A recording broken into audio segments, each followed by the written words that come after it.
Welcome back. Hollywood actress Mena Suvari is here, and award-winning astrologer Michelle Knight is going to be telling us what the stars hold for us in just a minute.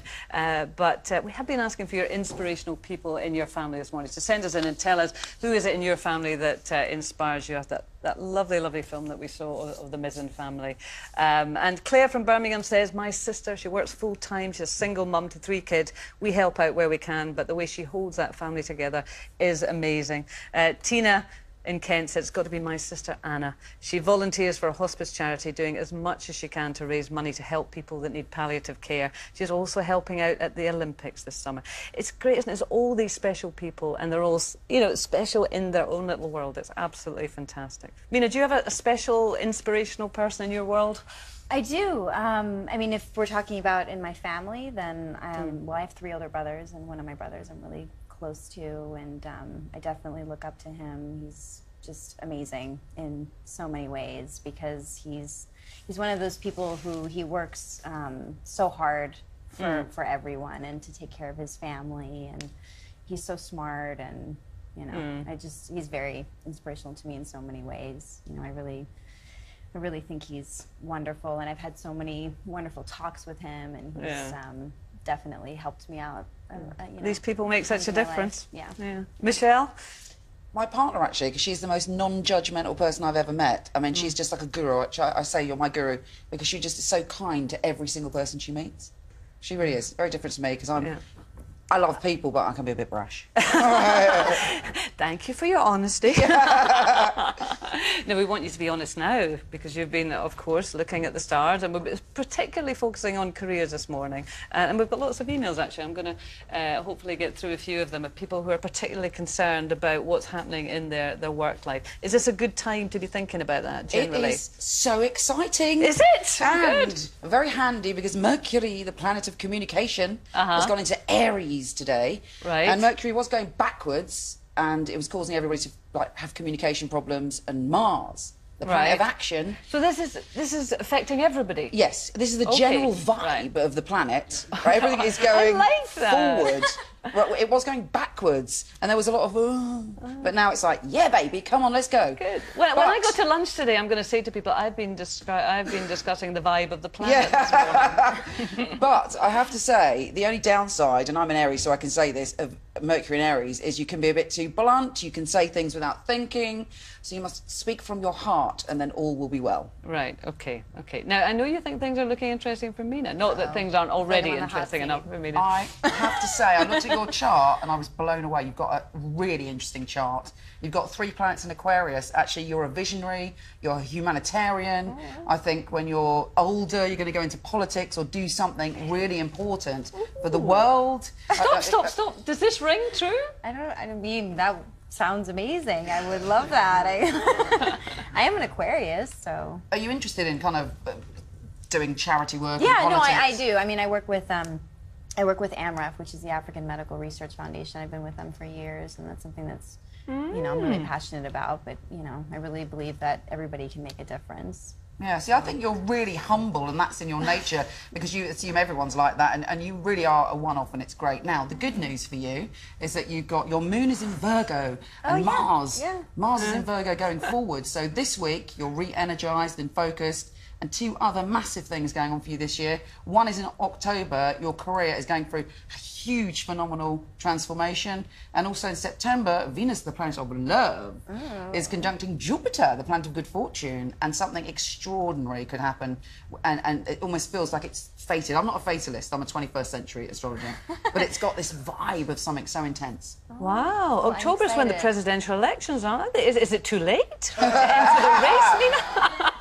Or will we leave it 4 years? Thank you. Wow. No, you're not going to talk about me, because I just get upset. I just get upset. You know, I mean, I'm a Capricorn. I'm a goat. I climb the hill. That's it. End of the story. You always get to the top, baby. Come on. Well, you know what? I'm having a wee rest at the coffee stop halfway down at the moment. Ashley has been in touch. She's Cancer. She starts a new job on the 30th of April. Is this a good time for change? Well, I'm very excited to tell you that it couldn't be a more perfect day. And that is because we have the sun going into the 11th, which is all about you communicating with people. And we've also got Jupiter Saturn and Venus on that day cheering you on and saying not only could you build foundations, but that you're also charming and people are loving you. It's got seriously great potential. It couldn't be any better. Expansion, positivity, you go, girl. Ashley, it's going to be a good day at the office on I 30th assume of Ashley's a April. girl anyway, so no yeah. offence. Kate from Newcastle is a Virgo.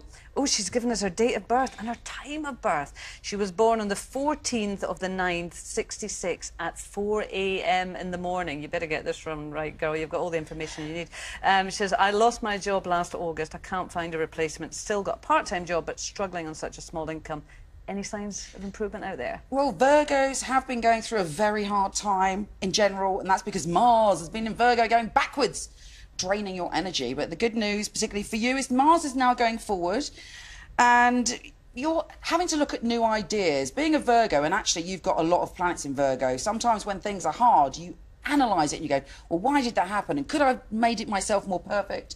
And now Mars is going forward, you're going, do you know what? I'm just going to put that behind me and I'm going to leap ahead. And by the end of May, hopefully, there's a brand new crossroads and you're stepping into your power. Well, that sounded good. Well, let's have... It's a great time for Virgos in general. Virgos are feeling Is good. it? Yeah. So, well, give us a sort of who's a good time for and, well...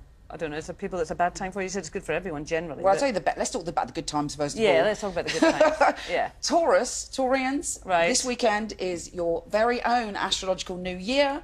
For you personally, it's a new start. It's a great time to make a wish and really put the past behind you and step into the new. It's really good. Really good for Taurus. Yes. Cancerians. Bulls out there, right. Very good as well. It's fantastic for career for Cancerians. Is There's it? that confidence. You've got your confidence back and you're feeling very, very strong within yourself. My daughter's a Cancer. She's only 9, but maybe it's a good time to get a paper round. That's it. Get in there. Your career starts here, honey bun.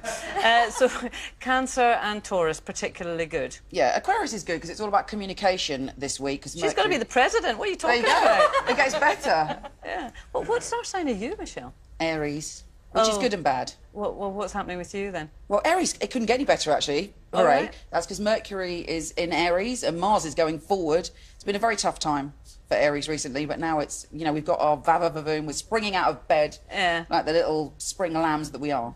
That's a weird thing, you know, being astrologer. How much do you let it impact on your life and your decisions? Well, for me, I'm a 21st century one, so I believe that you can take the inspiration, you can turn any positive... any negative into a positive, and you can look at what's going on and you can tune into that energy and use it to your advantage. Like Mercury being in Aries, you can use that to be spontaneous, but pay attention not to be too blunt. Right, okay. But you do take the information that you have and apply it to your life? Yeah, but not in a fatalistic way. I don't like to think, ooh, you know, Pluto's doing something dodgy, I can't leave the house today. I think, you know... Damn, Pluto. Sue was born, I'm really liking people sending in the time that they were born. Sue was born on the 21st of the 3rd, 1968 at 11:25 p.m. in the evening. She's an Aries. Cusp.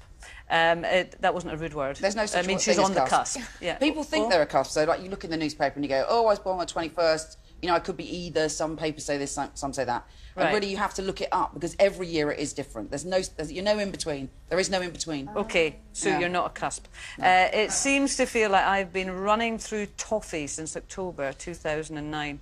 Sounds quite appealing to me, actually. And I just can't seem to get anywhere. Any opportunities that I've put myself forward for work-wise or jobs I've applied for haven't seemed to work out. Is she going to get out the toffee? Ironically, having said don't blame Pluto, in your case, do blame Pluto. Pluto has been giving you a hard time and saying to you, right, the old way is not the way for you. But fortunately, Mercury this week is helping you and Mars is helping you. And one message for you is you're so strong and you're so powerful within your beliefs and what you do. And you're a bit of a hero. You do keep going. But sometimes it's important to accept our vulnerability, to realise that we are, you know, sometimes it does get a bit much. Lick your wounds, go within, honour yourself, and then come out again looking at things from a different perspective. And very soon, around June, things are going to transform for you. So, you know, have the faith. It's interesting that running through toffee. I suppose a lot of people in their lives have that. They feel that it's just not happening. I mean, not astrology aside, I suppose, you know, all fits into it. Is that the time to stop and say, well, you know what, do something different, change direction?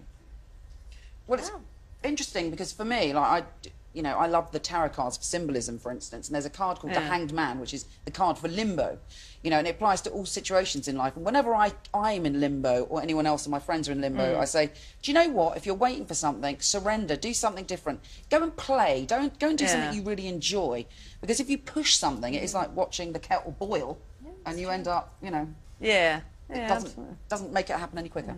I mean, in a career like yours, Mena, that is, you know, to most people, it's just stellar, isn't it? You go from movie to movie to television series. I mean, it looks so glamorous from the outside. I know things are much more complex from the inside. Do you ever kind of stop and reflect and think, am I going in the right direction, or are you just wait? Yeah. No, many times, many times. I mean, especially earlier in my career, I felt a bit rebellious, and, you know, you can easily feel like a pawn in this industry, and, you know, I felt like I wasn't fully in control of my own life. But, you know, I really believe that everything is energy, and I really believe that, you know, I have faith that there is a path for me, and so I'm open to that, because I kind of fell into this business. And so I try to just accept where I'm at, and, you know, it's exactly what Michelle was saying, because the moment that you are open to possibility and you know, surrendering and not fighting things so hard, because you can easily do that, especially in this industry. You know, you can get so focused on, you know, why isn't something happening now, and I have to get this, and, you know, you have to believe that maybe that just isn't the right thing for you. I know. Listen, President Suvari, can I come and see the White House when you're in there? That's my final question. Listen, we have got to go. Mena, it's been a real pleasure. Michelle, as ever, a great pleasure. I'll speak to you privately afterwards. Money will pass hands. Remember to keep up to date when Michelle and all our experts are coming back on. Like our Facebook page. Coming up on tomorrow's show, Joe Swash gets to swap the East End rain for some Malta sun. Lorraine Mara's here to tame your teens, and Kate Walsh visits an 82-year-old family-run sweet shop. Yay! See you tomorrow, 11:10.